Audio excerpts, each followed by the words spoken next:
George, what was going on with my makeup? Help me, give me advice.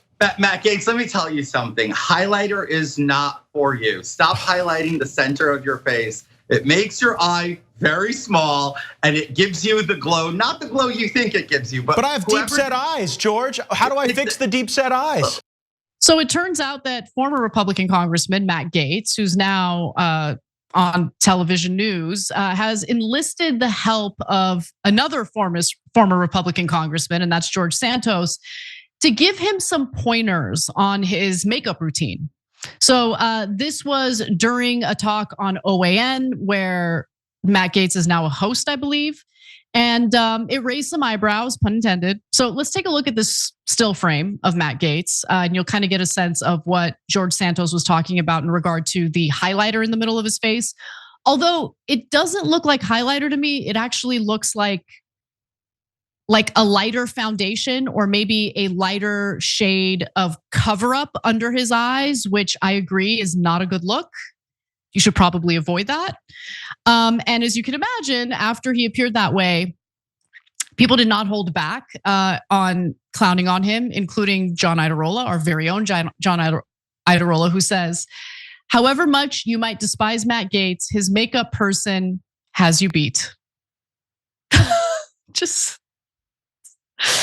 It's true. Others compared him to a cartoon villain. So George Santos, AKA Kitara, gave him some advice. Look at the flawlessness in my skin. No highlighter needed. You're a Florida man. I'm in Florida right now. When you're tan and you're a Florida man, you don't need that level of highlighter. Here's my honest advice for you, Gaetz.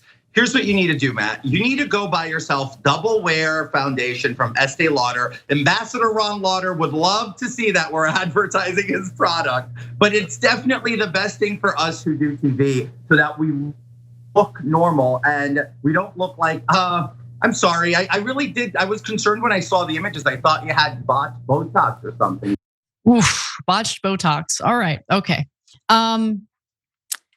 I don't think Matt Gaetz is doing his own makeup. He's got a makeup artist. So if your makeup artist doesn't know how to make you look good for the camera, then you've got a little bit of an issue. I don't know what to say. Like, I don't think for a second that Matt Gaetz is over at Sephora buying like double wear Estee Lauder makeup, like, or foundation.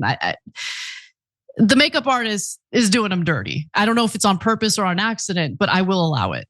Yeah, well, he repaid the favor by doing a whole segment on national television about how bad a job she's doing. Oh, that is kind of devastating, right? Yeah. Like, kind of calling her out, not by name, but still. I mean, Keith Olbermann had the decency to do it behind the scenes. Did he do that? He went after the makeup artist? Oh, he went after everyone. Oh my God. There wasn't a person in the building he wasn't enormously mean to. But anyways, back to Matt Gaetz. But look, hey, it's a self-effacing segment. So it's kind of like, you gotta give him credit for that. So he's at least making fun of himself a little bit there, throwing himself under the bus.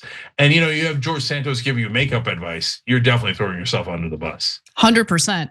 At the Republican National Convention last July, and I remember this very vividly, Matt Gaetz got a lot of negative reactions to his look. That's what I'm talking about. And that's probably when George Santos thought maybe something went wrong with Botox. It looked like he had a weird brow lift situation going on. To be fair, Matt Gaetz does have very arched eyebrows to begin with, but it was so bad that other experts on Botox in particular, were asked to weigh in. So board certified dermatologist Corey Hartman, who has not worked with Gaetz, chalks it up mostly to an overly heavy hand and poor placement of neuromodulators like Botox, plus the glabular injections, the vertical lines between the eyebrows, use an older technique that pushes the brow down and makes them look more menacing than usual. Menacing. I heard menacing is illegal on the New York subway, so keep those eyebrows off the New York subway, or else you might face some criminal consequences, Matt Gaetz. Thanks for watching the Young Turks. Really appreciate it. Another way to show support is through YouTube memberships. You'll get to interact with us more. There's live chat emojis, badges. You've got emojis of me, Anna, John, JR. So those are super fun. But you also get playback of our exclusive member-only shows and specials right after they air. So all of that, all you gotta do is click that join button right underneath the video. Thank you.